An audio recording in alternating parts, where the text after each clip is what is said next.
famous Parkway Diner in Stamford, Connecticut, on this Tuesday, October, what is it, 22nd, the year of our Lord, 2024. Now, let me just start with a sip of coffee here because I need it.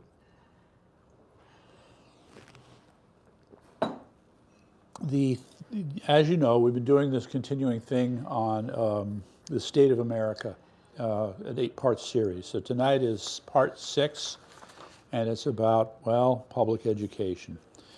So the theme is the slow shattering of public education. So if you check out the piece that I wrote, which will be posted soon, the fundamental argument is, at least since the 1960s, there's been a series of what we'll gently refer to as changes in educational policy that have brought this nation closer and closer to the brink of collapse of our public education system. Now, it's uneven. There are some places in the nation where public education is still in good shape, but the kind of problems that we're seeing in the inner cities are only getting worse and worse. Let me just run through one part here. So, and when you see the article, you'll see this. The way I have constructed this is that there were major themes in each decade. So in the 60s, you had banishing prayer from the classroom, and you had what I'll call the early roots of social justice. But then the 70s was about what's called values clarification, which is just another name for moral relativism. Then the 80s was about curriculum reform, and that's where you started to see this shift to discussions about social justice. The 90s was the harbinger for where we find ourselves today, and that's outcome-based education.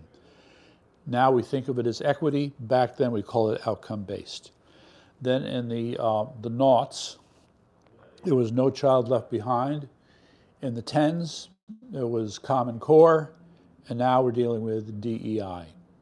So I don't have a clear sense that things are coming to a head, but we have some serious issues in front of us.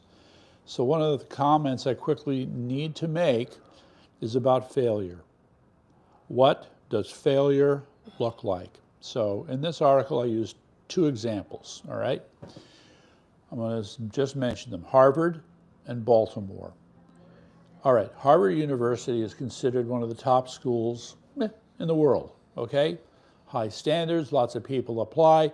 They get the pick of the litter, and so they're supposed to choose the best of the students in the nation. Well, we've got a problem, ladies and gentlemen.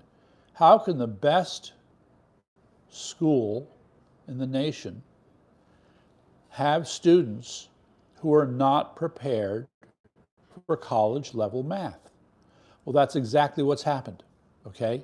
So there's a link in here to an article in the American Thinker about how Harvard, as they put it so nicely, is offering classes. I think it's called MA5 classes, which is remedial math for freshmen, anybody else who needs it.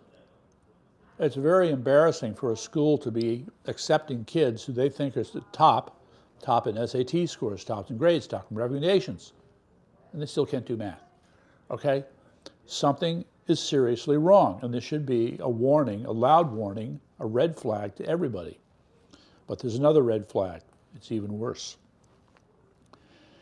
For the first time that I have ever heard of this, standardized testing in the Baltimore school system, you had 13 schools where not one child was proficient in math. Not one, 0. This is another crisis, and why nobody's saying anything about it, well, we know why. So these are 2 examples of the rising tide of incompetence that we are seeing in public education, and it should give us all concern. Now, what's the other part I want to put here? So jumping ahead, I want to mention Charlotte Iserbyt. She is she has passed away, but she is a longtime critic of public education. You know, her day starts in the 70s and goes on into, I guess, the early 2000s. And she wrote a number of books on basically how we're being dumbed down. I think her famous book was The Dumbing Down of America. And it's a serious problem. Now, meantime, where we have DEI sneaking in, so the other title is Inclusiveness Kills. And the bottom line is the ideas that are promulgated by the likes of Kendi Ibram and Angelo, or what is his name? I'm sorry, Robin DiAngelo, are turning out to be extremely wrong-headed. The bottom line is now that their approach to racism is being implemented and the research is being done, the results that are coming back are not good. It's creating more division, more distrust. It's hurting what we'll call social cohesion or community cohesion in the school environment, and it's increasing violence, all right? Not acceptable. So the school systems, of course, are always the last ones to get the memo on this stuff. Maybe eventually they'll come around, but there's a whole other analysis to be done on why people think like this. So the other key point I just want to bring up is the role of the parents, okay?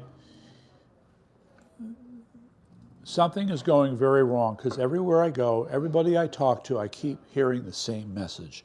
The parents are afraid. They're afraid of a vindictive school system. They're afraid of their kids being picked on, so they don't have the courage to stand up and speak out. And yes, in some cases where they have spoken out, there has been pushback, and that's putting it nicely. So in spite of all this, I still want to say that there is some hope. There are some things that are being done. I want to mention the book Agency by Ian Rowe. Again, the link for that is in there. But also you have a number of programs around the country, if you look for them hard enough, where they are applying common sense to how education should be done. And for those schools and those kids, there's hope. So check it out. So that's that part. Meantime, we got Project 1 and Project 2 here to talk about. Okay, Project 1 is we're talking about Vladimir Putin. And it's odd how he has admitted that he's been in the hospital a lot, and the PR machine for the Kremlin didn't waste any time immediately saying, nope, nope, nope, he's fine. No, no, everything's okay. So you got the person himself, the patient, saying, yeah, I've been sick a lot, and the Kremlin saying, no, he hasn't been sick a lot. I think we understand how that goes. So that we had to get that out of the way. Is Putin going down? No, I don't think so. I think he'll be around for a while. Next, we have the issue of the election fraud machine is firing on all cylinders, all right? We're already getting reports. So Georgia and Texas, I think there might have been one from North Carolina that I'm aware of already, in the early voting, where people are finding out that the vote they put into the machine is not what shows up on their paper ballot as proof. So the machine is getting it wrong, as far as I'm concerned, intentionally, because consistently they vote for Trump and their vote is given to Harris. So there's going to have to be basically a firestorm over this. Yeah, and however the election turns out, the battle will continue. The battle will continue. Anyway, 16 attorney generals call on the Department of Homeland Security to verify citizenship information of registered voters. Meantime, of course, the Department of Justice is suing Virginia and other states to keep illegal aliens on the voter rolls. Well, ain't that something? So you can see that we're over the target, ladies and gentlemen. It's the voter rolls and what it takes to clean them up. That's the real battle, and that's what's going on right now. But what I can tell you is really annoying to me is how, as you follow this, it's a federal court, it's a state court, one judge contradicts another, and they keep canceling each other out. It's like, what is going on here? It's very hard to tell where we are with this. But the latest, as of October 17th, Fifth Circuit in Texas, ruling on Texas election law, blocks another effort to preserve election integrity. So this fight is going to go down to the wire. This isn't hard to tell. Now, the other part that's really annoying, okay, How many times have we made the joke, we just need more time? That's what the Democrats say.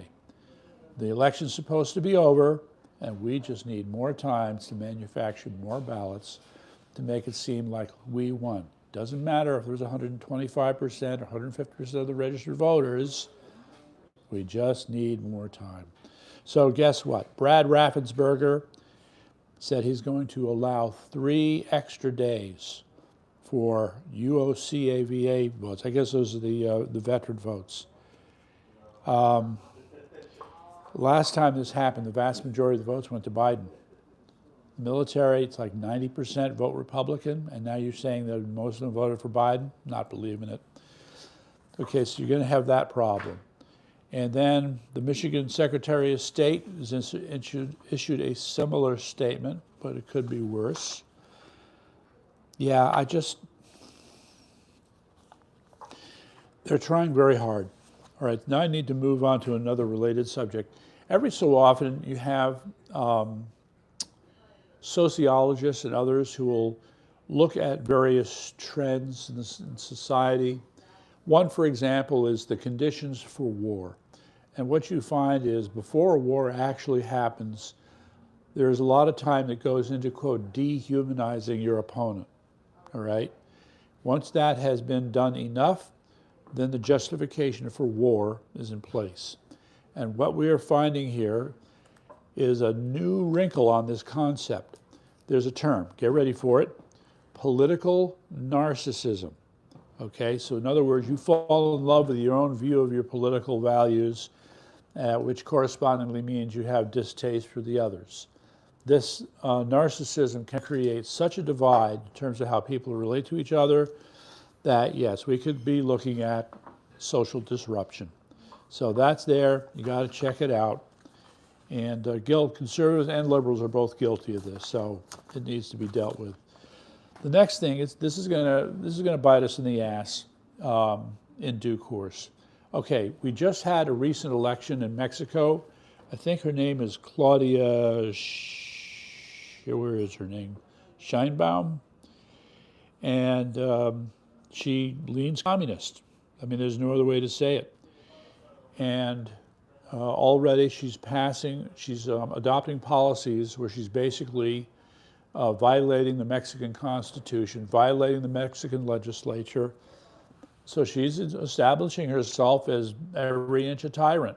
Yes, Sheinbaum, that's her last name.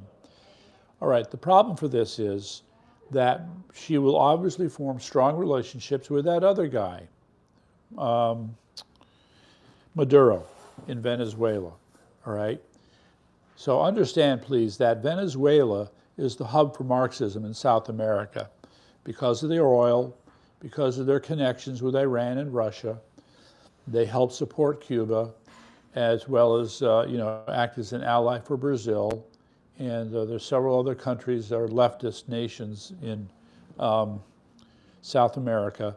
But the one who holds them up is Venezuela. Now, right now, at least when we last checked, America had actually refused to recognize Maduro as the winner of the election. And there are a number of other nations who have refused to recognize him right now. So he's going on as if everything's okay, but especially if Trump gets in office, things may not be okay. And this will come back again with our issues with respect to Mexico. It's right now, I'm just going to say it's a problem. Right now, I'm going to simply suggest that President Sheinbaum of Mexico may also have more close working relationships with the drug cartels, which will be a big problem. So take note. Now, as part of the election, I need to make the point, okay? Kamala Harris, when the Christian people at that rally were speaking up and said, what about Jesus? And then she said, you're at the wrong rally. A lot of us, myself included, will think that this will be one of those moments that's going to be remembered for years to come. Here she is in churches trying to get Christians to vote for her, yet at this rally, she ends up, I'm sorry, mocking Jesus. That's what she was doing. So this is not going to go well for her, just saying. All right. And let's see here. What was the other thing I left out? And let's face it, ladies and gentlemen, I'm sure many of you have seen it by now. There you had President Trump, the real president, at the window at that McDonald's, waving out there and working the fryer. That was a brilliant stroke, let's face it. And the fact that it's caused so many liberals to melt down works for me. So, the last part I want to bring up is part of our continuing coverage January 6th. More stuff keeps coming out. You want to believe that somewhere something's going to break. Well, doesn't look like it yet. All right. So, I'll just mention the headlines and you get to read the article. One is a J6 prisoner, Ryan Samsel, sounds election fraud alarm in the DC gulag. All right, you think you can figure that out? The other is that Liz Cheney may have committed a faux pas. We may or may not remember there was a woman named Hutchinson who had testified that Trump had lunged in the car and was trying to take control. Well, it turned out that whole thing was a lie. Okay? Well, it also turns out that Ms. Cheney was engaging in communications with Hutchinson without the knowledge of Hutchinson's lawyer. That is a breach of ethics and one that is frowned upon. So we're going to see if anything comes of it, but now we have evidence that Liz Cheney pulled this little stunt. So that's it for now. I want you to get ready. We're going to do our banned by YouTube segment, okay? There's a whole bunch of things relating to COVID, vaccines, you name it. And yeah, I want you to tune into that on Rumble. Get ready. Thanks a lot.